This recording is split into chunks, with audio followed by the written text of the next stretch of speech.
Good morning. So today we start a new topic for the week, and this is um, gravity. We're talking about gravitation and projectiles and satellites. I don't want to talk too much about it now because it's kind of a difficult concept to get just by me talking about it. But one of the main things I want you to take away from our topic on gravity is what influences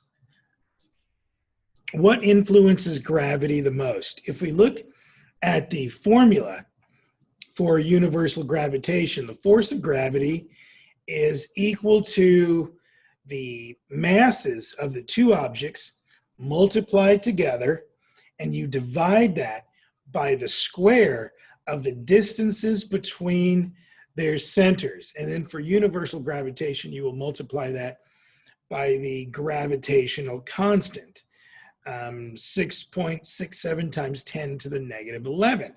So if you look at the formula, the biggest influence on gravity would be the masses of the objects, because you're multiplying those and you're dividing by the square of the distance between the two. So the greater the distance, the weaker the gravity is, the larger the mass is, the larger it is, but multiplying it by the constant, 6.67 times 10 to the negative 11th, shows just how weak a force that is.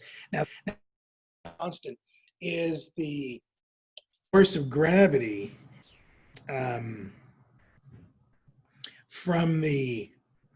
from a 1 kilogram mass to another kilogram mass that are situated a meter apart.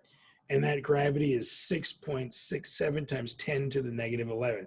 Gravity, considered by physics, is a really, really weak force, because you can break the force of gravity at any old time. I've got this, and I can throw this thing up into the air, and I've broken the force of gravity. Now, the thing about gravity is it operates over extremely long distances, and it is always pulling.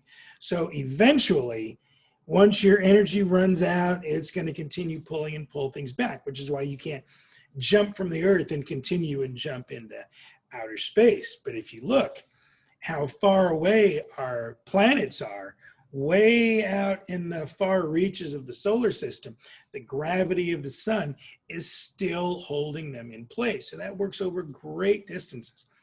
But it's not a huge force. Unlike the nuclear force, the things that holds atoms together, that is an extremely strong force, hence the amount of energy released during atomic detonations. A small amount of material releases a tremendous amount of energy.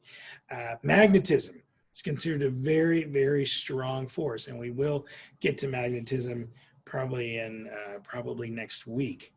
But anyway, think about gravity. We know how to calculate it, and we can predict the outcome of it.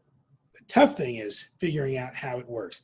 And this guy right here is the one who has probably the best explanation for it, for that whole bending space theory, but we'll get to that later.